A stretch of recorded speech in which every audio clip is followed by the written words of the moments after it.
Ngayon, pag-usapan na natin yung pay plan 2 o yung tinatawag na 3-up pass-up.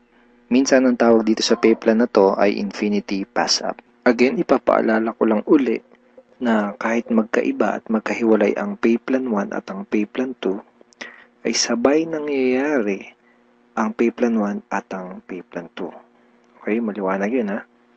Sabay sila nangyayari.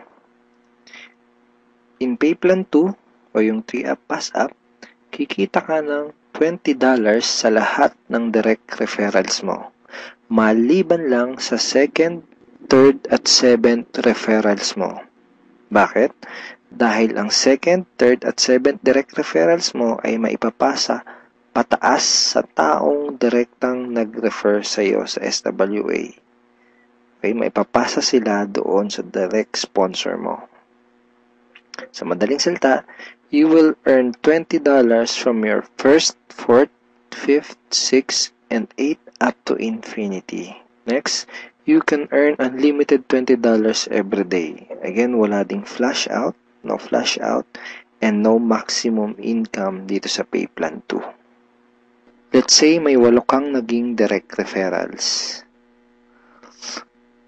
Tulad ng sabi ko, sa kanilang lahat ay may commissions ka na tag to $20. Maliban lang sa second, third, at seventh referrals mo. Dahil ang second, third, at seventh referrals mo ay maipapasa sa iyong sponsor. Sponsor mo ang kikita ng tag to $20 dito sa second, third, at seventh mo. Okay? Kaya tinawag na 3-up pass-up. Okay, malamang ito ang iniisip mo ngayon. Teka, ba't ganon? Ikaw yung nagpakahirap at ikaw yung nag-effort, bakit iba yung kumita or nakinabang? Huwag kang mag-alala. Yung pay plan 2 is actually a very powerful compensation plan na malaki ang pwede maging advantage para sa'yo. So, explain ko kung paano yun. Dahil lahat ng direct referrals mo ay gagawin din ng negosyo, lahat sila ay magkakaroon din ng mga referrals. Tama? At dahil ikaw ang kanilang sponsor, sila naman ang magpapasa ng kanilang second, third, at seventh referrals sa iyo. Okay? For example, itong si Mark. Kanyang second, third, at seventh referrals ay maipapasa niya sa iyo. Ikaw ang kikita ng tagto $20 sa second, third, at seventh referrals ni Mark. Okay? Ganon din kay Toby.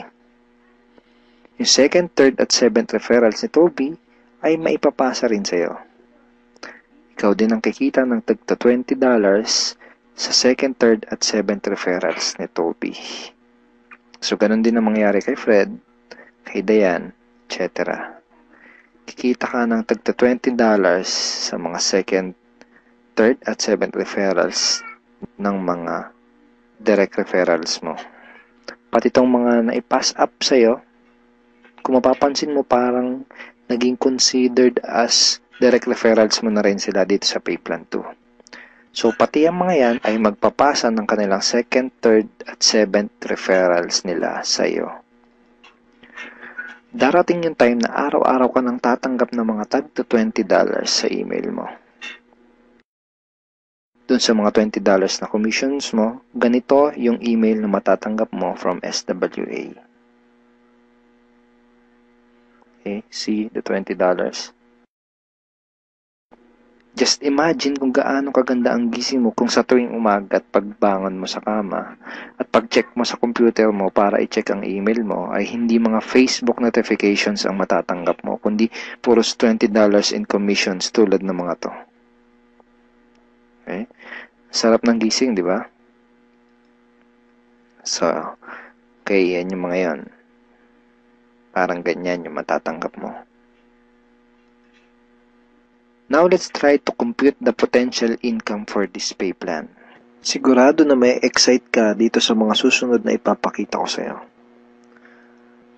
Assuming na mayroon ka lang 3 direct referrals who will pass up their second, third, and seventh referrals to you. Okay? So, 3 na magpapasa ng kanilang 2nd, 3rd, and 7th. So, 3 times 3, that's a total of 9 times $20 yung SWA Pay Plan 2 commission times $20, that's a total of $180. So, in peso, that's 8,100 pesos. Now, yung 9 na yun ay considered as your direct referrals na rin sa Pay Plan 2 lang. Okay? Ibig sabihin, yung 9 na yun ay magpapasa ulit ng kanilang 2nd, 3rd, at 7th sa'yo. So, 9 times 3 equals 27 times $20 commission, that's a total of $540 or 22,680 pesos. Then, yung 27 na naipass up lang sa'yo ay again considered na rin as your direct referral sa Pay Plan 2, ay again magpapasa ng kanilang 2nd, 3rd, and 7th sa'yo. So, times 3 again equals 81 times $20, that's a total of $1,620. In peso, that's 68,040 pesos. And then again, yung 81 na yun, magpapasa up ulit ng kanilang 2nd, 3rd, and 7th. So, times 3, that's a total of 243 downlines times $20, and that's a total of $4,860. 204,120 pesos. So again, yung 243 na yun, magpapasap ng kanilang 2nd, 3rd, and 7th. That's a total of $729 times $20. That's $14,580. In peso, that's 612,360 pesos. And then yung 729 na yun, magpapass up ulit ng tagtatatlo, yung kanilang 2nd, 3rd, and 7th. So, times 3, that's a total passed up of 2,187 downlines. So, times $20, that's a total of $43,740. And in peso, that's 1,837,080 pesos. Grand total commissions is $65,520 or 2,751,840 pesos. And that's potential income just for Pay Plan 2. And hindi pa dito nagtatapos yung pwede mong kitain, pero pwedeng mas malaki pa ang iyong kitain kung ituloy-tuloy mo gawin yung iyong SWA business. So I hope na-excite ka dito sa pwede mong kitain dito sa opportunity na to. Okay, so FAQs muna tayo. Yung 2nd, 3rd, at 7th referrals ko ba na naipassed up ay mawawala sa matrix ko? And the answer is no. Passing up only happens in Pay Plan 2 and not in Pay Plan 1. So, yung mga referrals na naipapass up, sa Pay Plan 2 lang yung nangyayari at hindi sa Pay Plan 1. All your direct referrals will stay in your matrix and they will always follow you. Ibig sabihin, yung mga direct referrals mo, intact yun doon sa matrix mo at lagi lang silang magpa-follow sa'yo sa Pay Plan 1. Okay, next question. Pwede bang kumita sa Pay Plan 2 kahit wala akong ma-refer or sales? The answer is no. You only make commissions in Pay Plan 2 when you refer someone. Kita ka lang sa Pay Plan 2 kapag may na-refer ka. Or if your direct referrals pass up their 2nd, 3rd, and 7th to you. In other words, hindi ka kikita sa Pay Plan 2 kung wala kang mga direct referrals. Sa Pay Plan 1 lang posible yung pwede kang kumita kahit wala ka pang na-refer. Pero sa Pay Plan 2, hindi yun possible. Kung may mga additional questions ka pa, at kung may mga part ka na hindi naintindihan do sa pay plans ng SWA, pwede mo uling panoorin itong mga video na to para mas maintindihan mo ng maigi yung compensation plan or yung pay plans ng SWA. So ngayon, ang pag-usapan natin ay yung mga benefits mo once na maging part ka na ng aming team, yung Team Unstoppable Internet Entrepreneurs. Once na maging part ka na ng team, ito yung mga training resources na makukuha mo. Magkakaroon ka ng access sa mga training resources na to. Okay? Yung mga information na nasa loob ng mga training resources na to ang magtuturo sa iyo kung paano ka magsisimula ng tama at kung paano mo gagawin ng tama ang iyong SWA business. So, once na maging member ka na ng SWA at maging part ka ng aming team, magkakaroon ka ng 100% access sa mga training resources na to. So, ano-ano ba yung mga nasa loob ng training resources na to? First is yung Team Unstoppable Internet Entrepreneurs Handbook.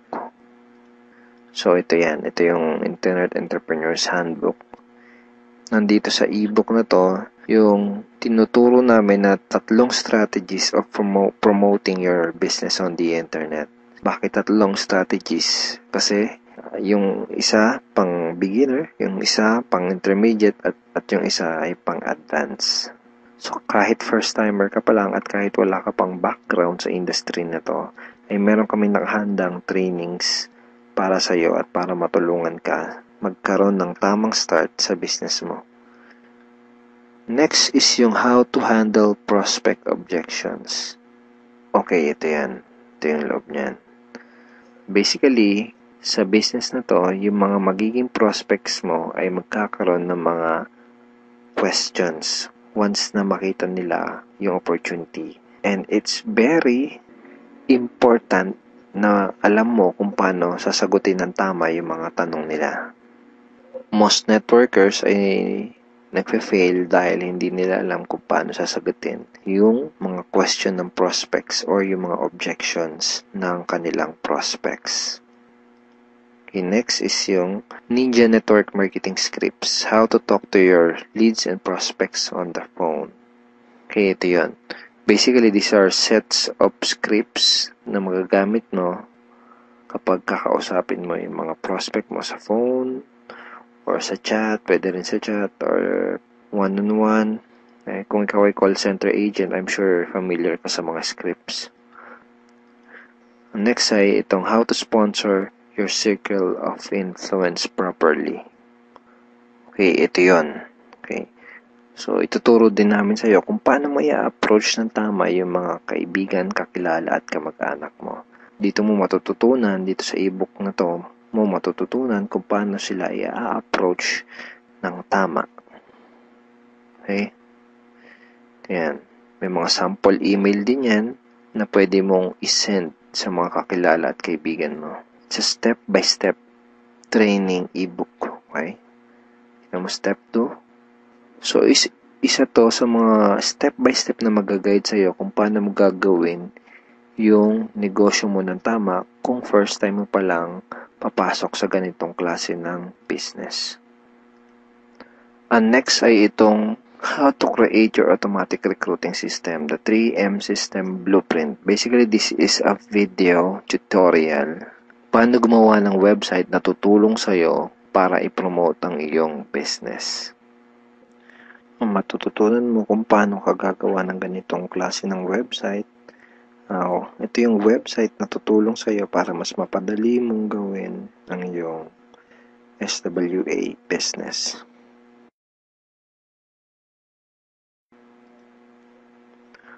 Okay, thank you for watching these videos. And we are looking forward in guiding you and helping you achieve good results and achieve your goals in this online business opportunity. Have a great day and God bless.